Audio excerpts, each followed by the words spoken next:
우리 민족이 과거 1910년부터 1945년까지 그 35년이라는 시간 동안 일제강점으로 자유를 빼앗겼었습니다.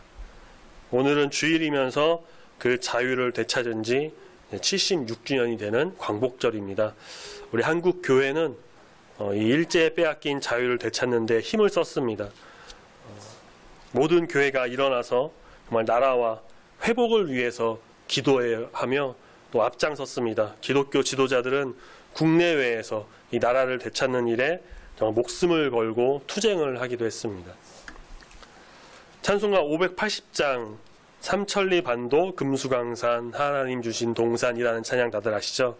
이 찬송가를 지은 남궁억이라는 분은 일제의 그 어려운 상황 속에서도 열심히 미래의 자유를 위해서 준비해야 된다라고 가르쳐 주었습니다. 또 찬송가 330장 어두운 밤 쉬되리니 아무리 자유가 없는 상황에서도 우리는 우리의 할 일, 즉 독립운동을 하면서 자유를 다시 얻을 수 있다라고 알려주고 있습니다.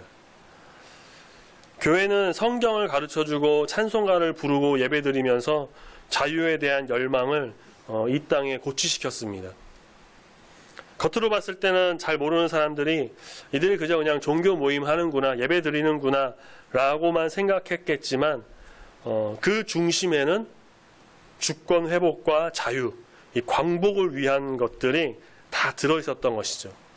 그것을 알아챈 이제 일제가 교회를 중점적으로 공격을 하기도 했었습니다. 우리의 선배들, 특히 이제 신앙의 선배들, 1919년 3월 1일 12시에 그 서울 탑골공원에서 독립선언서를 낭독하고 자유를 얻고자 했습니다. 이 기미독립선언서에 서명한 민족대표 33인 중에 기독교 관련 지도자가 절반이 되는 16명이나 됐다는 것은 이 교회가 나라와 민족을 위해서 얼마나 열심을 다하고 자유를 수호하고 또 나라를 사랑하며 앞장섰다라는 것을 단편적으로 보여줍니다. 우리 선배, 신앙인 선배들, 기독교인들은 하나님 주신 이 선물로서의 자유를 알고 있었기 때문에 이 자유를 지키고자 노력했습니다.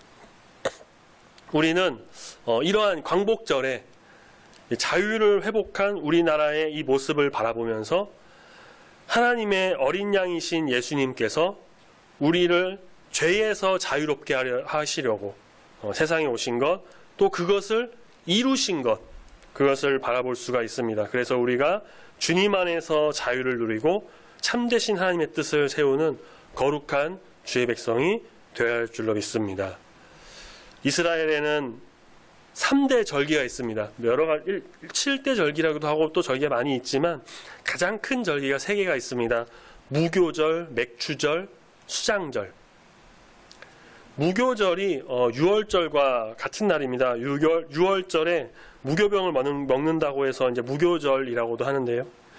6월절은 오늘 우리가 읽은 이 출애굽기 본문 말씀, 여기서 이제 처음 등장을 하는 절기입니다. 6월, 그래서 넘어갈 월 해서 6월절. 애굽의 10가지 재앙 중에 마지막 재앙이었던 장자의 죽음.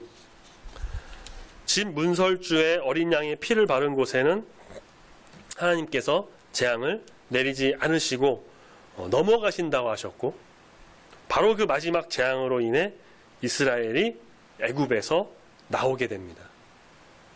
이것을 기념하는 날이 이제 6월절인데 이스라엘 백성이 애굽으로부터 대탈출을 했다는 것을 좀 기념하는 그런 날인 것이죠.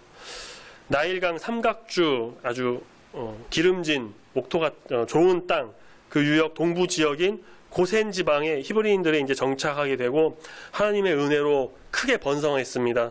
시간이 흐르고 요셉을 알지 못하는 왕이 나타나고 애굽은 이스라엘 백성들을 노예로 부려먹었고요. 계속 번성하는 이들을 애굽 왕 이제 바로는, 성경에선 바로로 했고 영어로는 이제 파라오.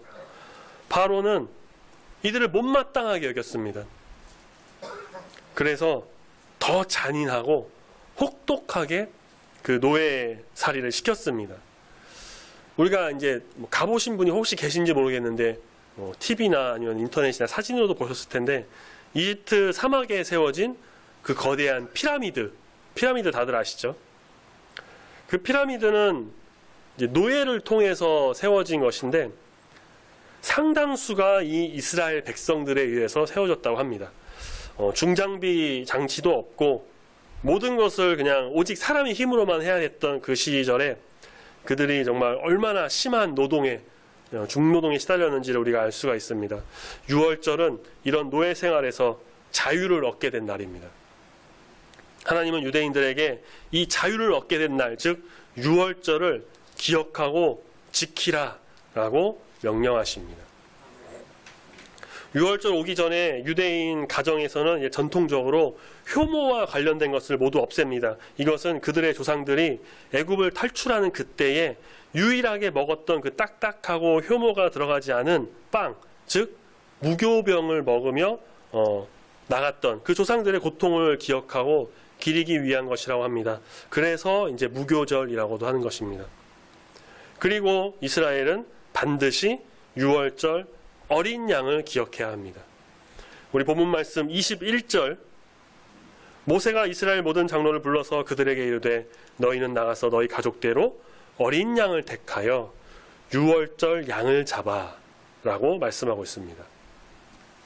여기서 이제 어린 양, 히브리어로는 새라고도 하는데 본래의 의미는 염소나 양의 새끼입니다. 이제 어린 양으로 이제 번역을 하고 있고요. 당연히 흠이 없는 아주 깨끗한 어린 양이어야 합니다. 이 어린 양은 이스라엘 백성들의 그 자유를 위한 유월절의 희생 제물입니다. 그리고 궁극적으로는 바로 예수 그리스도를 의미합니다. 예수 그리스도께서 우리를 죄에서 자유롭게 하시기 위해서 십자가에 달려 죽으셨습니다. 우리를 너무나도 사랑하신 그 하나님께서 우리가 죄에 빠져서 죽음에 이르는 것을 참아 보실 수가 없으셔서 그 독생자 예수 그리스도를 우리에게 보내주셨습니다. 예수님의 그 흘린 피가, 예수님의 그 모진 고난이, 예수님의 그 십자가의 죽음이 우리를 죄에서 자유롭게 하였습니다. 예수님 덕에 우리는 죄로부터 해방되어 이 자유를 얻었습니다. 이스라엘 백성들이 애굽의 억압과 그 고통의 노예 생활에서 벗어나 출애굽해서 애굽에서 나와서 주님이 주신 그 놀라운 은혜, 그 유월절의 어린 양의 그 피로 인해서 자유를 만끽하며 광야로 나온 것처럼 우리는 예수 그리스도의 피로 죄에서 자유를 얻었습니다. 우리는 우리를 구원하시고 우리에게 자유를 주신 우리 주님께 늘 감사하며 찬양하며 말씀을 통해 예수 그리스도를 발견하는 주의 백성이 되어야 할 것입니다. 우리 본문 말씀 22절과 23절 우리 한 목소리 한번 같이 읽겠습니다. 12장 22절과 23절을 같이 읽습니다. 시작. 우슬초 묶음을 가져다가 그릇에 담은 피에 적셔서 그 피를 문 임방과 좌우 설주에 뿌리고 아침까지 한 사람도 자기 집 문 밖에 나가지 말라. 여호와께서 애국 사람들에게 재앙을 내리려고 지나가실 때에 문 임방과 좌우 문설주의 피를 보시면 여호와께서 그 문을 넘으시고 멸하는 자에게 너희 집에 들어가서 너희를 치지 못하게 하실 것임이니라. 아멘. 이 말씀은 단순히 이들이 집에 있으면 살게 된다, 그런 것에 그치지 않고 그 이상의 의미, 하나님의 놀라운 구원의 역사와 예수 그리스도와 연결되는 너무나도 중요한 말씀입니다. 이스라엘 백성들의 그 울부짖음을 들으신 하나님께서 모세와 아론을 통해서 애굽에 재앙을 내리셨습니다. 나일강이 피로 물드는 것부터 시작해서 메뚜기, 개구리, 이, 파리, 독종 등등 이렇게 애굽 전역을 거의 초토화를 시키셨고 9번째 재앙, 3일 동안 암흑이 되는, 이것은 애굽의 최고의 신이라고 하는 태양의 신 라, 그 신을 무력화시킴으로써 하나님의 그 전지전능하심, 하나님만이 유일한 신이 되시고 애굽의 모든 신들은 허상의 것이고 하나님이 다 모든 것을 지배하신다는 것을 보여주는 아주 놀라운 사건이었습니다. 하지만 바로는 여전히 마음이 이제 완악하고 강팍하여서 이스라엘 백성들을 보내지 않고, 그래서 결국 마지막 재앙, 우리가 말씀을 봐서 잘 아시는 사람부터 짐승까지 모든 살아있는 것들의 첫째 되는 장자가 다 죽는 그 일이 일어났고, 이로 인해 바로의 장자도 죽고 결국 하나님 앞에 무릎을 꿇습니다. 오늘 말씀과 유월절은 바로 이 10번째 재앙과 관련된 것입니다. 하나님이 전국의 장자를 치실 때 피를 문 임방과 설주의 바른 집에는 재앙을 내리지 않고 넘어가셨다는 것이죠. 이처럼 피를 뿌림으로 이스라엘 백성이 자유를 얻었습니다. 우리가 헌금할 때 불렀던 찬양 265장, 그 피를 보고 믿는 자는 주님의 진노 면하겠네. 유대인이라고 해도 그것을 믿지 않고 그런 일이 혹시 일어나겠어? 피를 바르지 않고 그냥 자기 마음대로 했다면 그 재앙이 임했을 것이고요. 애굽 사람이라고 하더라도 그것을 두려워해서 문설주에 피를 바르고 혹은 그렇게 바른 집에 들어가서 있었으면 구원을 얻었을 것입니다. 예수님께서 십자가에서 피를 흘리셨습니다. 십자가와 나, 십자가와 교회, 십자가와 자유, 십자가와 이 승리, 십자가의 그 승리의 의미가 우리에게 있습니다. 십자가에서 가장 중요한 게 무엇일까요?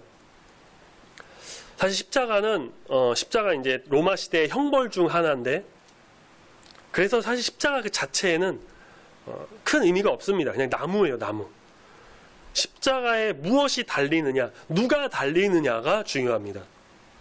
십자가에 달리신 예수님, 예수님의 손에서, 발에서, 그리고 머리에서 흘러내린 피, 보혈의 피. 만약 예수님께서 십자가에서 피를 흘리신 그것을 뺀다면 우리의 구원은 불가능합니다. 예수님의 피 흘리심이 만약에 없다면 우리에게는 구원이 없습니다. 예수님의 피 흘리심이 만약에 없다면 죄사함도 없습니다. 영생도, 하나님 나라도 없습니다. 아담으로부터 계속 이어지는 그 죄가 여전히 그대로 남아서 우리는 형벌과 저주 속에 멸망받을 수밖에 없는 존재가 되어버립니다. 우리가 예수님을 세상의 유일한 구원자로 믿는 이유, 바로 이 십자가의 피, 죄사함의 피, 그로 인해 구원의 자유를 우리에게 주셨기 때문입니다. 죄인을 위해 십자가에서 피 흘리신 예수님 덕분에 우리는 그 죄에서 자유를 얻었습니다. 찬송가 268장, 우리 1절을 같이 한번 찬양해 볼까요? 죄에서 자유를 얻게 함은 보혈의 능력, 주의 보혈, 시험을 이기고 승리하니 참 놀라운 능력이로다. 주의 보혈 능력이 있도다. 주의 피 믿으오. 주의 보혈 그 어린 양의 매우 귀중한 피로다. 아멘. 예수님의 십자가의 피만이 우리에게 진정한 자유를 줍니다. 우리가 믿을 것은 이 보혈의 피, 예수 그리스도의 피입니다. 이스라엘 백성이 핏부림으로 인해 자유를 얻었습니다. 주님께 영광 올려드렸습니다. 그러한 것처럼 우리를 죄에서 구원하신 예수 그리스도의 피로 인하여 죄에서 자유를 얻은 우리는 우리의 모든 것을 다해, 우리의 전심을 다해 우리 주님께 감사와 영광 올려드리는 거룩한 주의 성도가 되어야 할 줄로 믿습니다. 아멘. 누가복음 4장 31절 37절 말씀 보면 예수님께서 이제 가버나움 회당에서 더러운 귀신이 들린 사람을 고쳐주는 사건이 나옵니다. 물론 다른 이적이나 병자를 고치시고 귀신을 내쫓으실 때도 그렇게 하셨지만 여기에서도 예수님은 다른 어떠한 것이 아닌 말씀으로 귀신을 내쫓으시고 그 사람을 자유롭게 해주셨습니다. 누가복음 4장 36절 보면은 다 놀라 서로 말하여 이르되 이 어떠한 말씀인고 권위와 능력으로 더러운 귀신을 명하며 나가는도다 하더라라고 사람들이 놀랍니다. 예수님께서 하나님의 아들이시며 그 말씀에 권위가 있음을 증명한 사건인 겁니다. 이 사실을 목격한 사람들은 정말 놀라움을 금치 못했고 소문이 사방 근처로 삽시간에 퍼져나갑니다. 사실 예수님의 말씀은 귀신 들린 사람이 오해했던 것처럼 어떤 오해냐면 34절에 이렇게 말해요. 귀신 들린 사람이 이제 나사렛 예수여 우리가 당신과 무슨 상관이 있나이까 우리를 멸하러 왔나이까 라고 하는데, 그런데 예수님의 그 말씀은 그 사람들을 멸하려고 하는 말씀이 아니라 사람을 살리고 자유롭게 하려고 하시는 그런 생명의 말씀입니다. 예수님께서 말씀으로 하나님의 권위와 능력을 나타내셔서 사람들에게 자유를 주셨고 귀신을 무력화하게 그렇게 말씀을 드러내셨습니다. 이처럼 말씀의 권위와 능력이 성도들을 자유롭게 합니다. 그러므로 자유를 온전히 누리기 위해서는 우리가 이 말씀을 항상 바라보고 말씀을 보고 순종하며 나가야 합니다. 마태복음 8장에 예수님이 가버나움에 계실 때 백부장이 와서 자신의 종을 병든 자신의 종을 고쳐주길 원했습니다. 예수님이 가서 고쳐준다 하니까 백부장이 예수님 오시지 마시고요, 말씀만 하시면 우리 내 종이 나을 줄로 믿습니다. 예수님은 백부장의 믿음을 칭찬하셨고 정말 그 말씀대로 종이 나았습니다. 예수님 말씀의 권위와 능력을 믿고 의지하면, 순종하면 말씀을 통해 자유를 얻게 됩니다.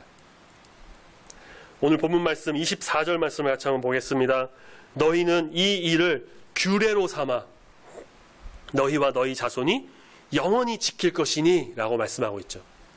규례로 삼는다는 것은 그냥 단순히 지키고 행하고 그냥 기억하고 암기하라 그런 것만이 아니라 문자로 기록해가지고 자손 대대로 그것을 계속 보고 그 말씀을 읽고 듣고 철저하게 지켜 행하라는 것입니다. 규례. 이 규례는 구약시대 이스라엘 백성들이 듣고 지켜 행했습니다. 그리고 지금 오늘날에는 우리가 이 말씀, 우리 성경 말씀을 보고 듣고 지켜야 합니다. 하나님을 사랑하고 이웃을 사랑하라고 하신 하나님의 말씀, 서로 사랑하라고 하신 예수님의 말씀, 진리를 알지니 진리가 너희를 자유롭게 하리라 라고 하신 그 진리의 말씀을 우리가 들었으면 우리는 믿고 지켜야 합니다. 주님의 말씀인 이 진리가 우리를 자유롭게 하기 때문입니다. 제가 신대원에 있을 때 예배학이라는 이제 수업을 들었는데 거기에 들었던 내용이에요. 예배에 우리 순서가 다 있죠. 주보를 보시면 예배 순서가 쫙 있습니다. 예배 순서, 물론 예배가 정말 다 중요한데 이 예배 순서 중에 기도, 찬양, 봉헌, 광고까지도 사실 다 중요하지만 그래도 그 중에 더 그냥 상대적으로 봤을 때 그냥 더 중요하고 정말 제일 중요한 그 순서가 무엇이라고 생각을 하시나요? 이전 이제 교부들부터 학자들이 다 연구하고 이렇게 학문으로 나온 바에 따르면, 물론 학문에 불과하지만 어떤 순서가 가장 중요할까라고 봤는데 대부분 분들은 이제 설교가 중요하다라고 생각을 하기도 하는데요. 가장 중요한 순서는 성경 봉독하는 시간입니다.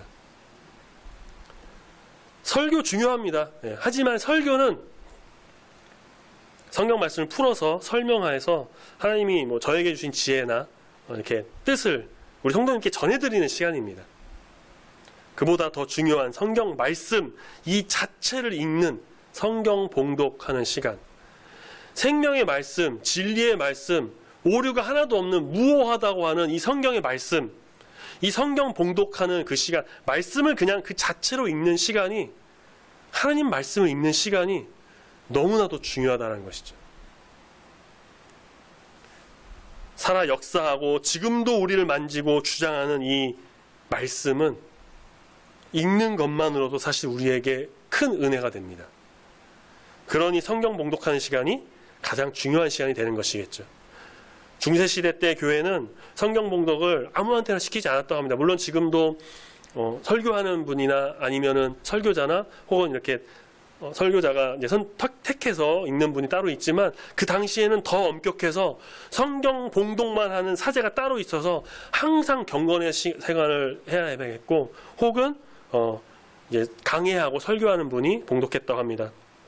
우리는 우리에게 자유를 주고 놀라운 은혜를 주는 이 말씀을 정말 항상 읽고 기억하고 지키고 순종함으로 말씀을 통해 자유함을 얻어 주님께 영광 올려드리는 주의 자녀가 되어야 할 것입니다.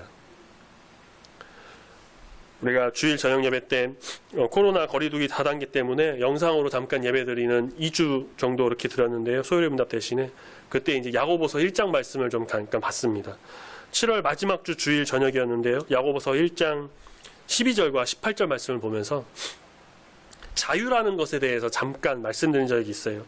자유는 남에게 구속을 받거나 무엇에 얽매이지 않고 자기 하고 싶은 대로 이제 마음대로 행동하는 거나 행동하는 일이나 그런 이제 상태를 말한다고 합니다. 그런데 자유 뒤에는 반드시 뒤따르는 것이 있습니다.